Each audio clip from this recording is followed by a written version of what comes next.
Maswerteng tanghali po mga ka-STL. Narito na po ang resulta ng STL Batangas para sa araw na to, first draw December 14, 2024. Araw ng Sabado, naway ang mga natayan nyo pong mga numero kanina ay manalo nawa ngayong tanghaling ito. 12 PM, kaya kunin nyo na po ang inyong mga tickets.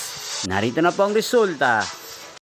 Ang mga numerong nanalo sa STL Batangas ngayong tanghaling ito, December 14, 2024. 12 PM, first draw result, 24 at 1 in exact order. Sa lahat po ng tumaya kanina sa STL Batangas para sa first draw ng 24 at 1, congrats po sa inyo, panalo po kayo.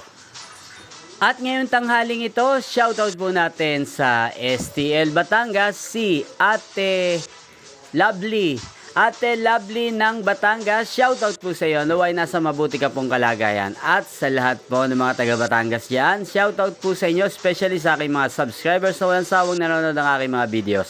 Shoutout po sa inyo. Inyo pong napanood ang resulta ng STL Batangas sa channel na to, Roderick Hernandez TV. Maraming salamat po sa patuloy niyo pong pagsuporta sa aking channel. Magkita-kita pong muli tayo mamayang 4:30 PM dito po sa channel na to. Thank you for watching.